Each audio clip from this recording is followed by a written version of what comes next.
Sveiki! Sveikinuosi su tais, kurie šiandieną prisijungėte tiesiogiai ir su tais, kurie galbūt peržiūrėsite šį įrašą mūsų socialinių tinklų kanale ir YouTube kanale. Taigi šiandieną dalinsimės ir kalbėsime apie tai, kaip efektyviai vadovauti ir motyvuoti skirtingų kartų darbuotojus. Aš esu Diana Soprano Blažaitienė, Soprano Personnel International vadovė ir įkūrėja. Daugiau jau negu 20 metų dirbu su personalu Baltijos šalyse ir Skandinavijoje. Ir šiandienos temoje mes paliesime šiek tiek ir įvairių skirtingų kultūrų patirtį. Taigi, pirmas dalykas, apie ką mes šiandieną kalbėsime, tai yra kartų įvairovės darbo vietoje supratimas, koks yra darbo rinkos kontekstas Europoje ir Lietuva, koks gali būti darbuotojų motyvavimas skirtingais karjeros etapais, motyvavimo strategija įvairius amžiaus komandoms ir, žinoma, tiems, kurie registravotės iš anksto, pasidalinsime šio įrašo santrauką ir atmintinę. Pirmiausia, pakalbėkime apie tai, kokia yra kartų įvairovė darbo vietoje ir kuo jos skiriasi. Iš tikrųjų, labai dažnai vadovai klausia apie tai, kaip vadovauti, kaip suprasti, kaip žinoti, kur kokią komandą motyvuoja kokie dalykai.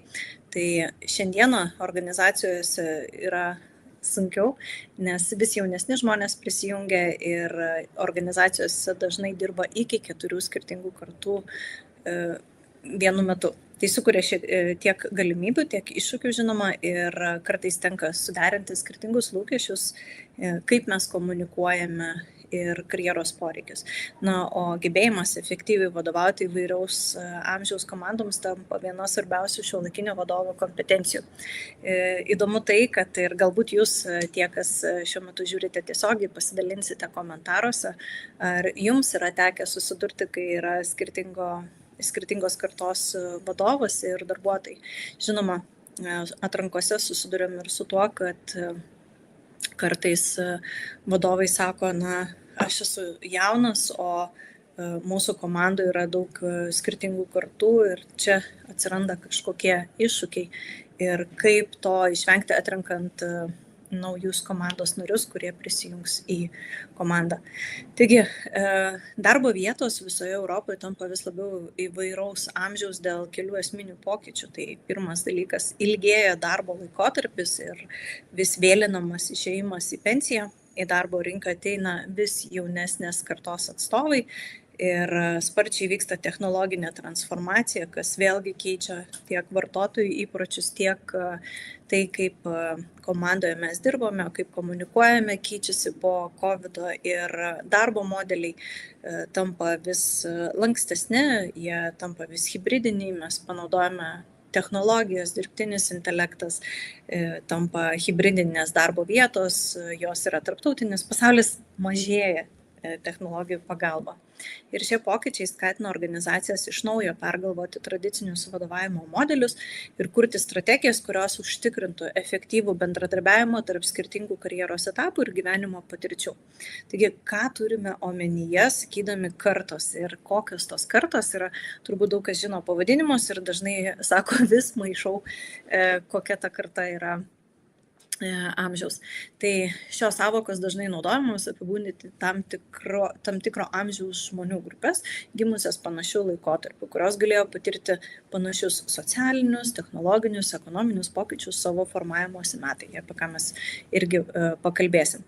Ir žinoma, kad šiuo metu vėlgi mes pradedame naują terminą, tai yra ne tik, kad gimimo metai kartoje yra svarbus, bet karjeros etapas.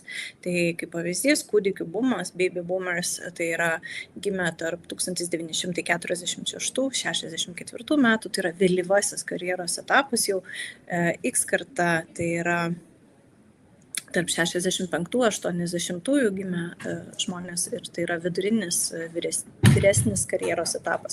Tūkstantmečio karta tai yra millennialsai, tai yra 81-96 metais gimę žmonės ir augantis karjeros etapas. Na ir Z karta 97-2012. Tai yra ankstyvasis karjeros etapas. Žinoma, čia trūksta pačios naujausios, kurie ruošiasi ateiti ir papildyti mūsų komandą. Ir artimiausiais metais jie, žinoma, ir prisijungs, mes apie tai dar irgi pakalbėsim. Dar iš tikrųjų kartos taip smarkiai skiriasi ir naujausi tyrimai, kurie buvo atliekami ilgesnių laikotarpių, jie rodo, kad kartų skirtumai darbo vietoj dažnai yra pervertinami. Kartais tai yra apie stereotipus ir atlikus tam tikrus didelės apimties meta-analizės ir tarptautinius tyrimus, buvo nustatyta, kad yra daug skirtumų, kurie yra priskiriami kartoms, iš tikrųjų yra paaiškinama amžium arba karjeros etapu. Juos įtakoja ekonominiai ir socialiniai įvykiai, kaip pavyzdžiui pandemija, infliacija, ir tie įvykiai gali veikti visus darbuotojus, tai nebūtinai tik tai tam tikrą kartą. Organizacijos kultūra ir vadovavimo stilius dažnai turi didesnį įtaką nei kartų tapatybė ir tai reiškia, kad pernelyg didelis pasikliavimas kartų stereotipais gali lemti klaidingas išvadas apie darbuotojų motyvaciją ir elgesį. Ir šiuo metu yra labai populiarus toks reiškinys, kurį lietuviškai galbūt šokinėjimas tarp darbų, didesnis darbo keitimas, vadinasi job hopping, tai lemia. Ir kaip to išvengti, tai yra padidinant skaidrumą apie rinkos atlyginimus, karjeros galimybės, paskatina dažnai neatitikimas tarp darbdavio pažadų ir realios darbuotojo patirties organizacijoje, neaiškus arba silpnas vadovas arba vadovavimas, nesuteikiantis aiškios krypties, kažkokios misijos ir prasmės matymų ir ribotos vidinės augimo ir mokymosi galimybės. Tai paskatina darbuotojus dažnai keisti darbus. Ir tyrimai rodo, kad darbuotojų elgesiui didesnį įtaką nei karta daro šie veiksniai. Tai yra karjeros etapas, profesinė patirtis, kaip yra kuriama organizacijoje ir kokia formuojasi kultūra, koks yra darbo pobūdis ir darbo krūvis, vadovavimo stilius, komunikacija, ekonominis kontekstas ir darbo rinkos sąlygos, ką mes ypatingai dabar susidurime ir pajaučiame per pastaruosius kelis mėnesius. Na ir žinoma, iš tikrųjų pastarieji keli metai tokie buvo gana nelengvi, nes vis kažkas vyksta, atrodo, pasaulyje. Tai buvo pandemija, tai buvo karinis kontekstas, tai ekonominis ir visi šitie dalykai jie formuoja, kaip mes dirbame ir kas atsitinka. Todėl efektyvus vadovavimas turėtų mažiau remtis kartų etiketėmis ir daugiau dėmesio skirti individualiems darbuotojų poreikiams ir motyvacijai, klausiant, kas jums yra svarbu. Kokie yra stereotipai ir ką mes dažniausiai girdime, kad Z kartos darbuotojai nėra lojalūs. Tūkstantmečio karta per dažnai keičia darbus. Vyresni darbuotojai sunkiai susitvarko su technologijomis. Tačiau tyrimai rodo, kad tokios prielaidos dažnai yra netikslios ir gali sukurti nereikalingą įtampą komandose arba atrenkant darbuotojus. Mes galėtume kurti įtraukę darbo aplinką, kuri atsižvelgia į skirtingus karjeros etapus, užtikrinant vienodą pagarbą, galimybės visiems darbuotojams. Apie tai mes bei irgi kalbame darbo užmokesčio skaidrumo direktyvos mokymuose, dėl to, kad skaidrumas kaip vertybė organizacijose apskritai bet kokiame kontekste, bet kokioje kartoje yra labai svarbus ir skatina įtraukti ir lojalumą. Tai yra apie pasitikėjimą vieni kitais. Taigi, koks yra šiuo metu darbo rinkos kontekstas Europo, Lietuva? Praeitais metais Lietuvoje 15-64 metų amžiaus grupėje užimtumo lygis siekia 74,1%, vyresnių žmonių tarp 55 ir 64 užimtumas buvo beveik 70, todėl vyresni darbuotojai išlieka svarbi darbo rinkos dalis. Nuo 15 iki 24 metų užimtumo lygis siekia beveik 31%, o jaunimo nedarbas 14%. Tai rodo, kad organizacijoms svarbu yra vienu metu spręsti dvi užduotis, išlaikyti tuos, kurie jau turi patirties ir gali būti vertingi organizacijai savo patirtimi ir padėti sklandžiai integruoti jaunus talentus arba tie, kurie tik ateina į rinką. Na ir Lietuvoje tiek vyrų, tiek moterų pensinis amžius, žinoma, irgi ilgėja ir tai reiškia, kad žmonės darbo rinkoje išlieka ilgiau, organizacijų daugėja skirtingo amžiaus komandų. Tai vadovams tampa svarbu kurti tvarius darbo modelius, kurie padėtų išlaikyti patirtį, sveikatą ir motivaciją. Ir kad tie žmonės visi jaustųsi priklausantis komandai, būtų adaptuota komunikacija, kaip mes bendraujame ir atsižvelgiama į tai, kas motyvuoja skirtingų kartų, skirtingos patirties žmonės. Vyresni darbuotojai Lietuvoje yra svarbi organizacijų žinių, patirties, stabilumo dalis, jų išlaikymui nepakanka tik pagarbos, reikia aiškių vėlyvos karjeros sprendimų. Mes tikrai labai daug susidurime su kandidatais, kurie kreipiasi ir sako, kad man yra 40 metų. Negaliu gauti darbo, manau, kad tai yra dėl amžiaus, nors mano akimis 40 metų yra tikrai dar jaunas amžius ir neturėtų tokių klausimų kilti, ar tai yra dėl amžiaus, bet yra vėlgi ir stereotipų ir kartais kandidatai, kurie yra šiek tiek vyresnio amžiaus jau, jie klausia ir dažnai nežinodami informacijos, kad galbūt priežastis gali būti kitos, jie galvoja, kad jie yra diskriminuojami būtent dėl amžiaus, nes yra toksai stereotipas rinkoje ir žmonėms su tokia patirtimi, galbūt ir dėl to, kad jie turi daugiau patirties ir žinoma, darbo užmokesčio lūkesčiai gali būti aukštesni, jiem yra sunkiau kažkodėl gauti darbą, bet priežasčių iš tikrųjų gali būti labai daug įvairių. Taigi vyresnių darbuotojų išlaikymui nepakanka tik pagarbos, reikia aiškių sprendimų ir kokios yra veiksmingos priemonės, tai yra lankstesnis darbo krūvis, mentorystė, sveikatos palaikymas, galimybė perduoti patirtį jaunesniem kolegom, apmokyti kitus ar pasidalinti, kas veikia geriausiai, nes ten daugiausiai ir yra tų patirčių, žinių ir praktikos, kuri apima keletą skirtingų kartų galbūt. Jaunų darbuotojų problemos yra kitos. Jie susiduria su neapibrėžtumu, laikinais vaidmenimis ir didesnė ankstyvos kaitos rizika. Jiems yra labai svarbu suprasti, ko iš jų yra tikimasi, kaip matuojamas progresas, kur yra augimo galimybės, kai jie atėjo tik šviežiai ir kur čia, kas čia, kaip ir ką, kaip veikia ta rinka. Nes vėlgi mes turime suprasti, kad tai, kas yra aišku tiem, kurie daug metų yra rinkoje, yra sunkiau suvokiama jaunesniai kartai. Ir vėlgi, kuo jaunesnės kartos atstovai, tuo daug dalykų skiriasi technologinė prasme ir sprendimų greičių ir komunikacija. Tai yra labai svarbu per pirmosius 6-12 mėnesių po įdarbinimo, kad jie žinotų, kas jų laukia, koks yra jų kelias, koks yra jų progresas. Jaunesniai kartai yra ypatingai svarbu, kad jie galėtų irgi išreikšti ir pasidalinti grįžtamojo ryšiu, kaip jie jaučiasi, kad jie būtų išgirsti ir kad jie galėtų tai pasidalinti. Ir ta grįžtamojo ryšio kultūra, ką mes irgi šiek tiek dar pakalbėsim, ji vėlgi skiriasi nuo to, kaip vyresnės kartos ir jaunesnės kartos žmonės suvokia ją. Kuo vyresnis žmogus, tuo grįžtamasis ryšys dažniau yra vienpusis ir priimta, kad jisai toksai būtų. Kuo jaunesnis žmogus, tuo grįžtamasis ryšys darosi jau abipusis, kad ne tik išgirsta, kur galėtų tobulėti, kaip sekasi, bet ir atgal. Mokymasis ir prisitaikymas, pakalbėkime apie tai. Ir skirtingos amžiaus grupės mokosi vėlgi skirtingai, todėl kiekvienas mokymosi formatas netinka visiems. Vėlgi norėčiau turbūt pastebėti iš savo patirties ir tai, kad vis labiau populiarėja mikromokymai ir kad žmonėms yra kur kas lengviau priimti informaciją trumpais intervalais, jie yra geriau įsimenama. Aš manau, kad visam tam turi įtakos tai, kaip mes priprantame prie socialinių tinklų, kiek mes laiko išlaikome tą dėmesį ir tai yra natūralu, kad tie trumpesni mokymai, jie yra daug lengviau. Ypatingai jauniesiams komandos nariams, jiems tikrai geriau veikia trumpi skaitmenizuoti mokymai, buddy sistema ir greitas grįžtamasis ryšys, kurį jie gali gauti dažniau negu kad laukdami ilgesnį laiką.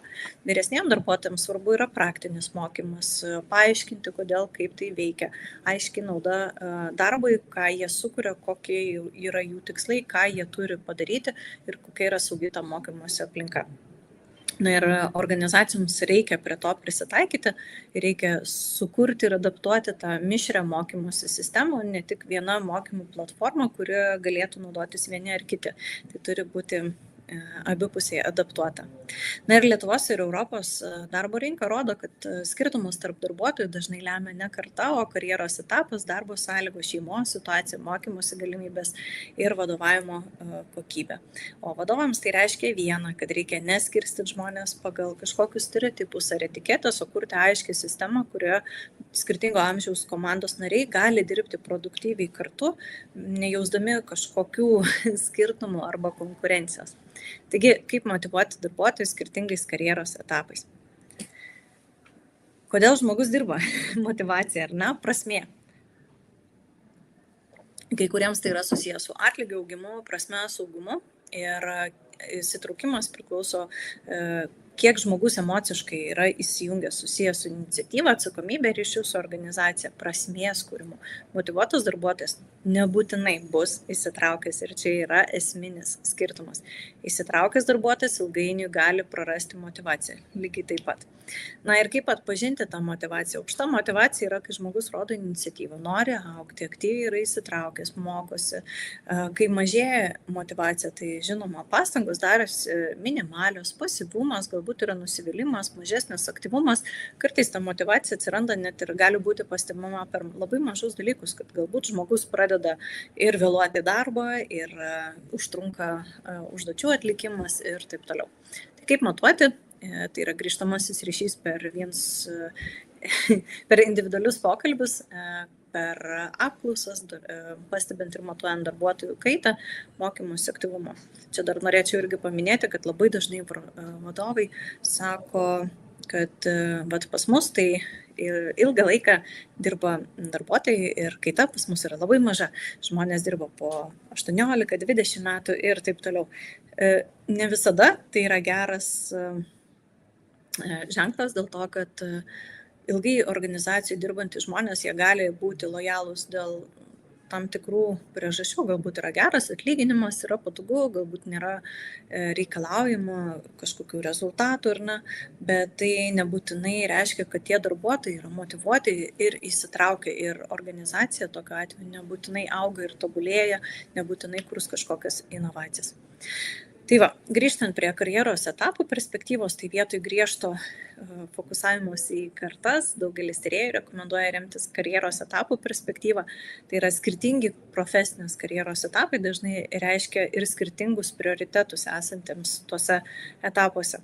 Na ir ankstyvajame gali būti mokymasis ir ieškojimai, augančiame karjeros etape augimas ir atsakomybė, brandus karjeros etapas jau yra svarbu autonomija ir įtaka, kokią įtaką aš galiu daryti kitiems, kiek aš esu nepriklausomas ar nepriklausoma priimti sprendimus. Na ir vėlyvasis karjeros etapas tai yra perduoti patirtį, tai yra apie mentorystę ir tokį prasmės sukūrimą per dalinimąsi. Na ir kodėl svarbu tuos etapus suprasti, tai reiškia, kad juos išmanant, žinant, atpažįstant, vadovai gali efektyviau palaikyti savo komandos narius. Kokie iššūkiai yra skirtingose karjeros etapuose? Tai yra, kaip pavyzdys, ankstyvo karjeros etapo darbuotojai dažnai susiduria su neaiškiais lūkesčiais ir grįžtamojo ryšio trūkumu. Dažnai tarsi atrodo savaime suprantama tam tikrų užduočių atlikimas, bet žmonės negauna to grįžtamojo ryšio ir sako, aš nežinau, ar man sekasi gerai, ar nelabai, ką aš čia darau, ar tai yra gerai, ar ne, kaip aš atrodau lyginant su kitais. Ir jie laukia to grįžtamojo ryšio ir aiškių lūkesčių, kad žinotų, ko iš jų tikimasi. Vidurinės karjeros etapo darbuotojai patiria spaudimą dėl augančių atsakomybių ir darbo, asmeninio gyvenimo balanso iššūkių. Aš mėgstu sakyti, kad turėtų būti atvirkščiai asmeninio gyvenimo darbo balansas, o ne darbo gyvenimo balansas. Ir čia turbūt atsiranda ir dėl to, kad keičiasi ir šeimyninė padėtis ir atsiranda daugiau atsakomybių ir kaip tai suderinti, vėlgi motyvacinė sistema gali būti įtraukiant lankstesnį darbo grafiką, tai gali būti ir kažkoks skirtingos valandos, nuotolinis darbas, 4 darbo dienų savaitė, kas darosi vis populiariau. Na ir žinoma, labiau patyrę darbuotojai gali jausti nusivylimą dėl perteklinės biurokratijos ar nuolatinių organizacinių pokyčių, jie nori labiau kažkokio stabilumo, aiškumo irgi. Šiuo metu, kaip ir matau, šičia irgi tam tikrą pokytį dėl to, kad organizacijos stengiasi automatizuoti procesus, supaprastinti procesus, tai kaip ir tam tikrą prasme šita dalis yra sprendžiama. Kas motyvuoja darbuotojus? Nepaisant skirtingų karjeros etapų, yra keletą universalių motyvacinių veiksnių, tai yra prasmingas darbas, teisingas atlygis, taip pat pripažinimas, įvertinimas, augimo ir tobulėjimo galimybės, palaikanti komandos kultūrą. Tačiau šių veiksnių svarba gali skirtis priklausomai nuo žmogaus ir jo karjeros etapo. Iš tikrųjų, kartais tenka matyti ir atrankose, kad būna organizacijos sako, pas mus yra augimo galimybių, kai iš tikrųjų tų augimo galimybių nebūtinai tenai yra. Ir žmogus susiduria su tam tikrais iššūkiais, kai to neatsitinka. Arba atvirkščiai, galbūt kartais ir žmogus nebūtinai turi norą kilti karjeros laiptais, o labiau norėtų tapti kažkokiu specialistu ar specialistą, tačiau iš jo yra tikimasi. Tai kuo aiškiau tai yra iškomunikuojama pradiniuose etapuose, tuo daugiau sėkmės ir mažiau nusivylimo yra karjeros kelyje toje organizacijoje. Pakalbėkime apie efektyvią komunikacijos praktiką. Efektyvus vadovavimas reikalauja pritaikyti komunikaciją prie skirtingų darbuotojų poreikių ir kokia geriausia praktika, tai žinoma, yra aiškiai nustatyti prioritetus, su kuo mes dirbame, kas yra svarbiausia, į ką turėtume atkreipti. Reguliariai teikti grįžtamąjį ryšį. Labai dažnai vadovai vengia teikti tą grįžtamąjį ryšį, nes atrodo, kad visada yra daug lengviau pasakyti kažką gero, bet kai yra ką spręsti, daug kas vengia tų netokių labai malonių dalykų, arba kad gauti atgal tą grįžtamąjį ryšį. Vėlgi tai yra menas ir, kaip minėjau pačioje pradžioje, kad grįžtamasis ryšys vėlgi skiriasi, kaip mes jį komunikuojame ir kokie yra lūkesčiai tam grįžtamajam ryšiui su kiekvienos karjeros stadijos žmonėmis.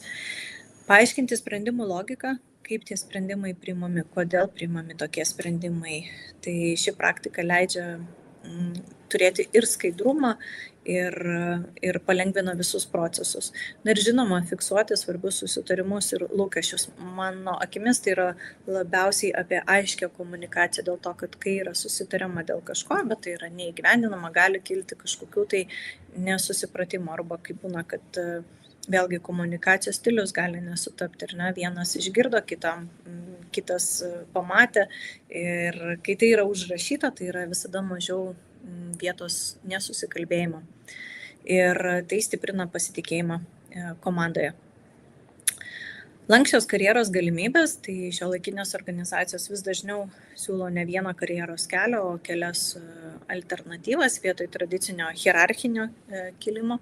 Tai yra vertikalus augimas į vadovaujančias pozicijas, gilėjanti ekspertinė kompetencija, kas vis dažniau atsiranda, perėjimas į kitas funkcijas organizacijoje, galimybė išbandyti kitas pozicijas. Tai yra lankstus karjeros tempas su mažesniu darbo krūviu. Tai toks lankstumas padeda organizacijoms išlaikyti talentus skirtingais gyvenimo etapais. Iš tikrųjų, čia labai padeda ir dirbtinio intelekto sprendimai, personalo sistemos, kuriuose mes galime išnaudoti ir pamatuoti daug lengviau įgūdžius, kurie yra reikalingi, kurių trūksta, kurie yra papildantis augimą. Ir identifikuojant tas trūkstamus įgūdžius ir galimybės augti, mes daug lengviau galime padėti ir žmogui pasirinkti karjeros kelią, o kai yra aiškumas, žmogus yra daug lojalesnis, jaučia didesnį pasitenkinimą darbų, motivaciją dirbti, yra labiau įsitraukęs, ir ilgalaikiai perspektyvai ši investicija, skiriant laiko, skiriant resursų augimui, yra vis daugiau naudinga visapusiškai abiem pusėm.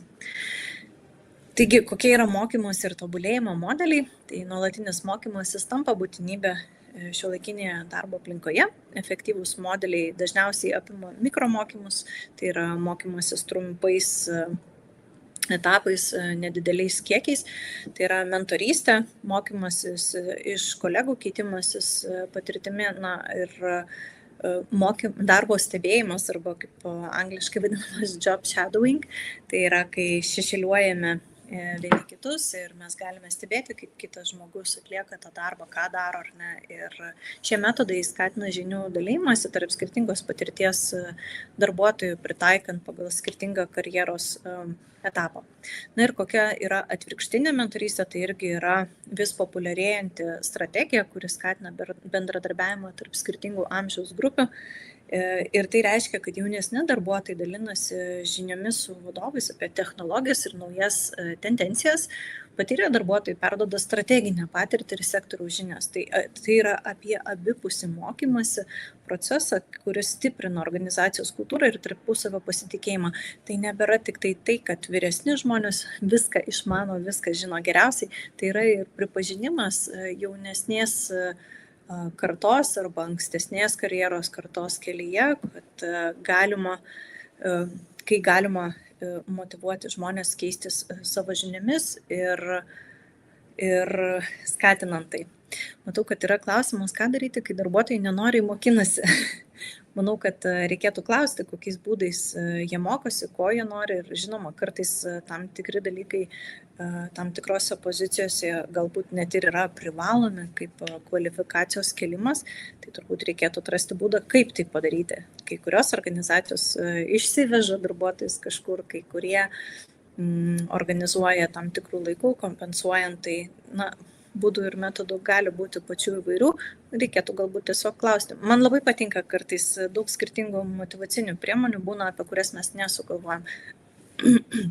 Vienoje atrankoje yra tekę susidurti su tuo, kad siūlomos motyvacinės priemonės buvo vienos, bet apklausus kandidatus, kas motyvuotų kandidatuojant ir kas būtų labai svarbu, labai nustebino atsakymai dėl to, kad tai buvo labai maži dalykai, kaip pavyzdžiui parkingo vietos.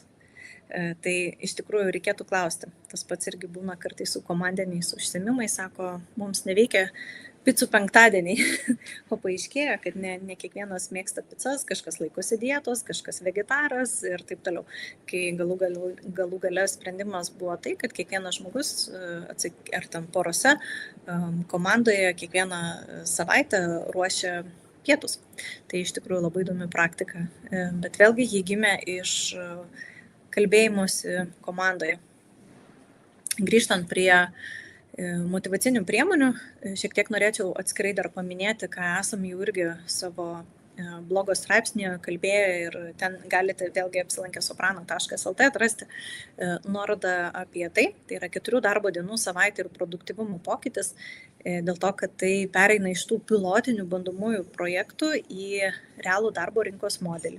Tyrimai rodo, kad produktyvumas dažniausiai nemažėja, o darbuotojų įsitraukimas ir pasitenkinimas didėja. Ir šis modelis dažnai keičia požiūrį į darbo, vertinama ne tai, kiek dirbame, arba kaip lietuviškai pasakysiu, atsėdėti tam tikrą valandų skaičių, bet apie tai, kad sukuriama vertė. Ir tai yra labai stipri darbdavio vertės pasiūlymo viena iš priemonių. Apie tai vakar irgi kalbėjom viename laivo renginyje, kaip sukurti tą darbdavio vertę. Tai viena iš priemonių, viena iš efektyviausių priemonių. Kartais tai yra 2 dalykai, ką dažnai klausia kandidatai, net ir prieš kandidatuodami paskambina, sako, ar yra galimybė trumpinti darbo laiką, dirbti nuotoliu arba dirbti 4 darbo dienas, nes turiu gerą darbą, bet jeigu būtų tai, aš svarstyčiau keitimą. Tai va, workation ir darbo lankstumas, vis daugiau darbuotojų vertina galimybę dirbti ne tik iš biuro ar namų, bet ir laikinai pakeisti darbo aplinką. Workation tai yra darbo ir poilsio derinimas, kai darbuotojas dirba iš kitos vietos ar šalies. Ir toks modelis dažniausiai siejamas su didesniu lankstumu, geresnė emocinė savijauta, mažesniu perdegimu, o jaunesnėm kartom workation dažnai siejasi su laisvė ir gyvenimo kokybė, tačiau turbūt kiekvienam yra smagu ir pakeliauti, kažką pamatyti ir tuo pačiu lankščiai susiorganizuoti ir atlikti darbą. Iš tikrųjų, šios workation kažkaip vis dažniau populiarėja ir išnaudojama įvairiem kaip motyvacinė priemonė įvairiais atvejais. Taigi, vadovavimo strategijos įvairaus amžiaus komandoms, ką reikėtų žinoti apie tai, tai amžiui įtraukus vadovavimas yra tai apie požiūrį, kuris skatina teisingumą, pagarbą ir lygias galimybės visų amžiaus grupių darbuotojams. Ir jis akcentuoja, kad yra kuriama įtrauki organizacijos politika, lankščiai organizuojamas darbas, nuolatinio mokymosi galimybės, skirtingų darbuotojų indėlio pripažinimas. Ir čia labai dažnai būna, kad vadovai pamini, bet kaip kurti tą pasitikėjimų grįstą kultūrą ir sukurti tokią organizacijos politiką, ypatingai, kai kalbam apie lankstų darbo organizavimą. Vėlgi, tai yra apie apibrėžtumą, apie skaidrumą, apie tai, kaip mes kūrėme tą pasitikėjimą. Žinoma, kad vadovams yra daug smagiau, kai jie gali matyti čia šalia už durų esančius komandos narius, kai žino, kad galima ateiti bet kada ir pasiklausti kažko. Bet būtent menas ir yra kurti pasitikėjimų grįstus santykius su komandos nariais, kad būtų galima tą lankstumą pritaikyti ir išnaudoti organizacijų. Ir tyrimai rodo, kad tai sėkmingai veikia, jeigu yra organizuojama tinkamai. Taigi vadovai dirbantys su įvairaus amžiaus komandomis turėtų sutelkti dėmesį į kelis esminius veiksmus. Aiškiai apibrėžti lūkesčius ir darbo standartus, kaip mes dirbame, kada mes dirbame, ko yra tikimasi, reguliariai teikti konstruktyvų grįžtamąjį ryšį, ne kartą per metus, bet tikrai dažniau, skatinti darbuotojų profesinį tobulėjimą ir kurti galimybės bendradarbiavimui ir mentorystiai. Tai šios praktikos padeda kurti pasitikėjimą ir didina darbuotojų įsitraukimą komandoje. Ir ką reikėtų žinoti apie hibridinį darbą arba nuotolinį darbą? Prieš pusę metų išleidau knygą apie tai, kaip kurti komandas ir tą priklausomumo komandai jausmą nuotolio arba hibridiniu būdu dirbantiems darbuotojams.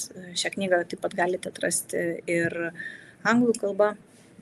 Ir organizacijos turėtų iš tikrųjų susitarti, kada reikalingi sinchroniniai susitikimai, kada tinkamesnė asinchroninė komunikacija. Čia galioja apie tai, kai yra skirtingose laiko juostose dirbantis komandos nariai. Vedžiau mokymus Danijos IT įmonėje prieš kurį laiką ir buvo didesnė problema apie tai, kaip komunikuojama, kiek komunikuojama, kaip įtraukiami žmonės, kurie yra skirtingose šalise. Galbūt kažkas yra Danijoje, kažkas yra Filipinuose, kažkas yra Amerikoje. Ir kaip, pavyzdžiui, mes ne tik susitikimus organizuojame, bet kaip mes švenčiame gimtadienius, kokios yra tradicijos, kaip mes rašome laiškus, kada mes tuos laiškus rašome. Kur yra fiksuojami sprendimai, kokie yra atsakymo terminai, per kiek laiko reikia atsakyti. Kuo daugiau aiškumo mes įvedame, tuo mažiau yra neaiškumo, nesusipratimo ir tuo didesnis yra produktyvumas, nes labai aiškus lūkesčiai. Pavyzdys, vienas, apie kurį norėčiau paminėti, tai yra Inka Group. Tai yra didžiausia IKEA mažmeninės prekybos grupė, kuri įgyvendino iniciatyvas skirtas stiprinti įtraukti ir bendradarbiavimą tarp skirtingų darbuotojų grupių. Šios iniciatyvos apima mentorystės programas ir darbuotojų įsitraukimo skatinimą. Tai įmonė fiksavo savanoriškas darbuotojų kaitos mažėjimą, parodydama, kad įtraukios praktikos padeda išlaikyti darbuotojus. Nokios pavyzdys taip pat rodo, kad daug dėmesio yra skiriama vadovavimo praktikoms skirtoms palaikyti senėjančią darbo jėgą. Pagrindiniai šios strategijos elementai tai yra psichologinio saugumo stiprinimas, lygių galimybių tobulėjimui, užtikrinimas, darbo organizavimo pritaikymas prie darbuotojų poreikių ir nuolatinio mokymosi skatinimas. Ir tų pavyzdžių mes turime daug, ir Novo Nordisk, taip pat irgi gyvenimo ciklu paremtas požiūris į darbas yra taikomas, kuris pripažįsta, kad darbuotojų poreikiai laikui bėgant keičiasi dėl tokių veiksnių kaip sveikata, šeimos atsakomybės, karjeros vystymasis. Ir lankstus darbo modeliai ir gerovės iniciatyvos padeda palaikyti darbuotojus skirtingais gyvenimo etapais. Ir dar irgi norėčiau vieną dalyką paminėti, kad kaip pavyzdį dažnai būna, kad sako, mes duodam darbuotojams galimybę pasinaudoti draudimu, ar ne, kad mediciniam išlaidom ir panašiai. Vėlgi, mes turėtume suprasti, kad jaunesniems žmonėms galbūt yra aktualiau tai, kad jie galėtų pasinaudoti paslaugom sporto klubui, o vyresniems žmonėms galbūt yra aktualiau pasidaryti kraujo tyrimus, nežinau, pasitikrinti akių regėjimą ir panašiai.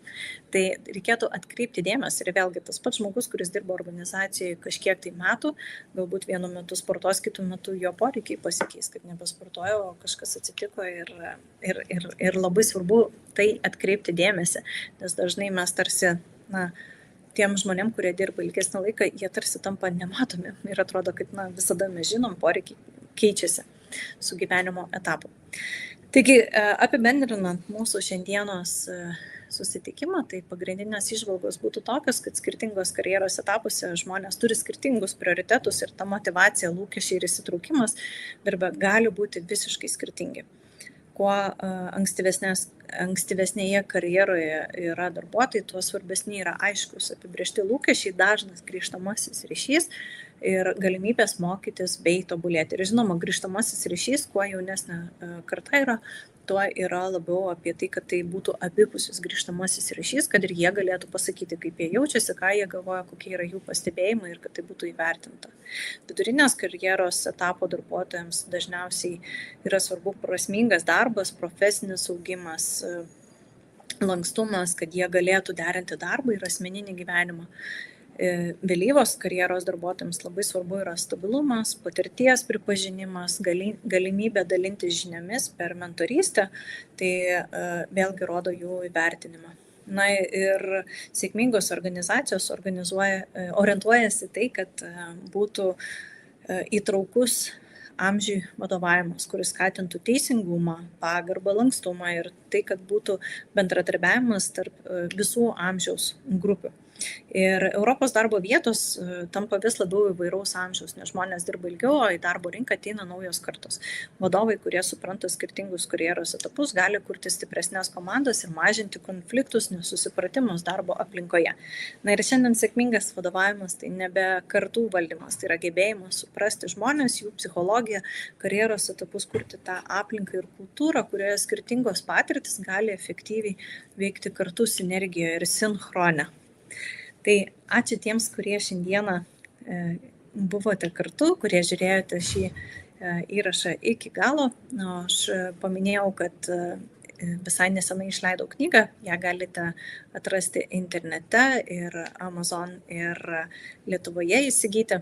O aš kviečiu sekti mūsų kanalą YouTube, Soprano Personnel ir kviečiu bendrauti, jeigu turite kokių klausimų, pastebėjimų, komentarų apie šią temą, apie darbdavį įvaizdį arba galbūt ieškote darbuotojų ar darbo, susisiekite ir pasimatysime kituose susitikimuose. Iki.